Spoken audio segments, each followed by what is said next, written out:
প্রতিদিন মাত্র ২ টাকা সঞ্চয় করে আপনিও হয়ে যেতে পারেন বছর শেষে লাখপতি। আজকের ভিডিওটি তাদের জন্য খুব বেশি উপকারী হবে যারা অনেক চেষ্টা করেও টাকা জমাতে পারছেন না। যে ভিডিওটি না টেনে পুরোপুরি দেখবেন। ভিডিওর কোনো অংশ যদি স্কিপ করে দেখেন তাহলে কিন্তু আপনি ভিডিওর মূল অংশটা বুঝতে পারবেন না। আসসালামু আলাইকুম এভরিওয়ান, কেমন আছেন, কি অবস্থা?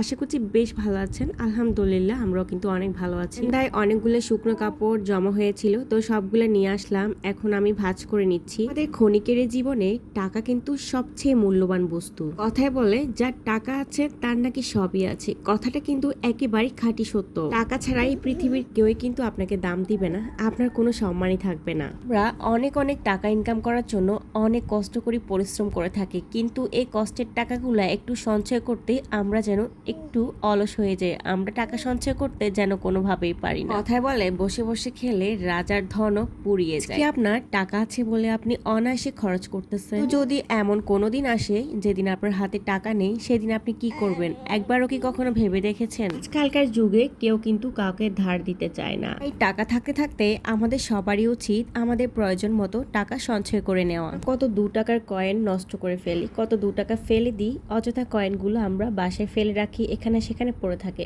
আমরা চাইলে এই ২ টাকা দিয়ে বছর শেষে লাখপতি হতে পারি। থেকে আপনি এই প্ল্যানটা শুরু করবেন, ওই দিনটা আপনার ক্যালেন্ডারে দাগ দিয়ে রাখবেন। ধরুন আজকে মাসের ১ তারিখ, আর ১ তারিখে আপনি একটা ব্যাংকে ২ টাকা জমা করলেন।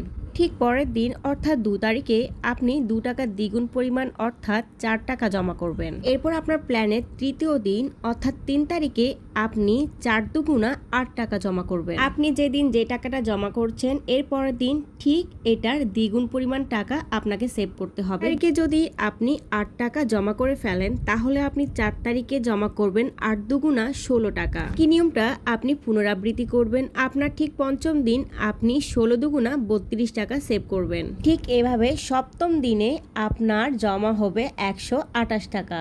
এভাবে মাসের প্রতিটা দিন আপনি আপনার আগের দিনের টাকার দ্বিগুণ পরিমাণ হিসেব করে জমা করবেন। যাই হোক, কথা বলতে বলতে আমি আমার কাপড় চোপড়গুলা গুছিয়ে নিয়েছি, আর ঘরটা একটু গুছিয়ে নিচ্ছি, ঘরটা ঝাড়ু দিয়ে নিচ্ছি। যাই হোক, টাকা জমানোর আজকের এই পদ্ধতিটা যদি আপনি মেনে চলেন, এই নিয়মটা যদি আপনি মেনটেন করেন, তাহলে কিন্তু মাস শেষে আপনি অনেকগুলো টাকার মালিক হবেন। বছর শেষে কিন্তু আপনি লাখ প্লাস টাকার মালিক হবেন, এবং সেই হিসাবটাও কিন্তু আমি আপনাদেরকে ধীরে ধীরে বুঝিয়ে বলবো।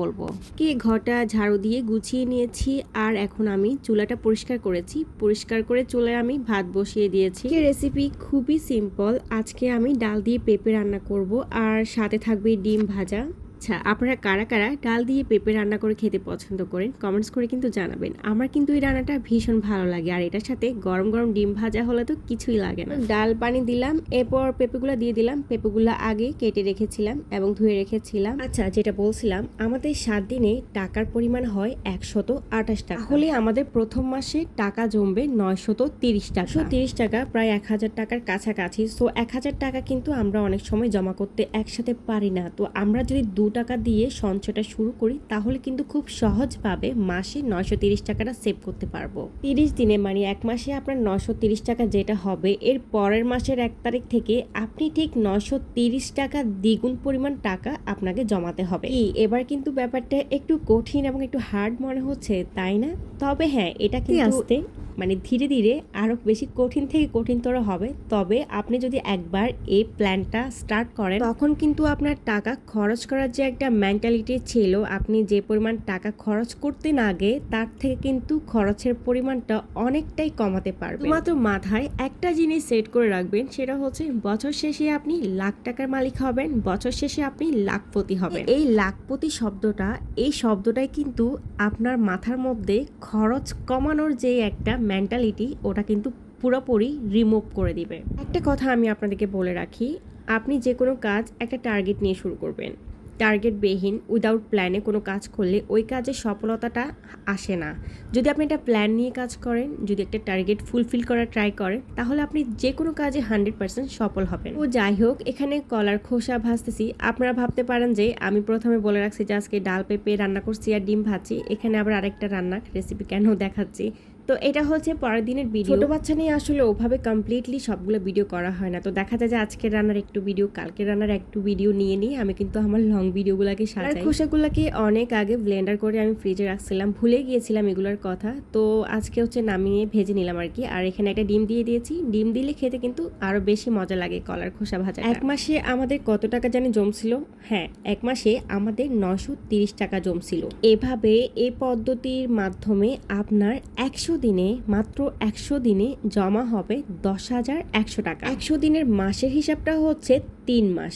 3 মাস থেকে আর 10 দিন বেশি, আমি 3 মাসই ধরলাম। তো 3 মাসে যদি আপনি 10,100 টাকা জমান, তাহলে বুঝেন আপনি কতগুলো টাকা জমাই ফেলছেন। আর 300 দিনে আপনার জমা হবে 90,100 টাকা, প্রায় 1 লাখের কাছাকাছি। আর 316 দিনে আপনার জমা হয়ে যাচ্ছে 1,172 টাকা। আপনার বছর এখনো কিন্তু শেষ হয় নাই, 365 দিন হওয়ার এখনো বাকি আছে অনেক দিন। এরপরেও কিন্তু আপনি হয়ে গেছেন লাখপতি, ভাবা যায়। দেখুন কত সহজেই আপনি লাখপতি হয়ে গেছেন। না রে ভাই, এটা কিন্তু অনেকের জন্য এতটাও সহজ না। 2 টাকা দিয়ে আপনি প্রথম দিন শুরু করছেন, খুবই অল্প পরিমাণ টাকা, যেটা একদমই গায়ে লাগে নাই, কিন্তু এই টাকার পরিমাণটা বাড়তে বাড়তে আপনাকে শেষ মাসের শেষ দিনে কিন্তু 21,000 প্লাস টাকা জমাতে হবে। তবে একটা কথা আমি বলছি, যেটা আত্মবিশ্বাস, মনোবল, ধৈর্য, ইচ্ছা শক্তি থাকলে মানুষ সবকিছুই কিন্তু করতে পারে। সর্বশেষ আমি একটা কথাই বলবো, এই টিপসটা কিন্তু সবার জন্য না। যাদের ইনকাম মোটামুটি কিন্তু মাস শেষে কোনো রকম টাকা সেভ করতে পারছেন না, অথবা টাকা শুধুমাত্রই খরচ করে যাচ্ছেন, তারা চাইলে আমার আজকের এই টিপসটা ফলো করতে পারেন। লাস্টলি বলবো, যারা যারা ভিডিওর এই পর্যন্ত আছেন, যদি ভালো লেগে থাকে ভিডিওটি, তাহলে প্লিজ চ্যানেলটি সাবস্ক্রাইব করে চ্যানেলের পাশে থাকার জন্য অনুরোধ করলাম। আর আজকের মতো কিন্তু বিদায় নিয়ে নিচ্ছি। আবার সুস্থ থাকা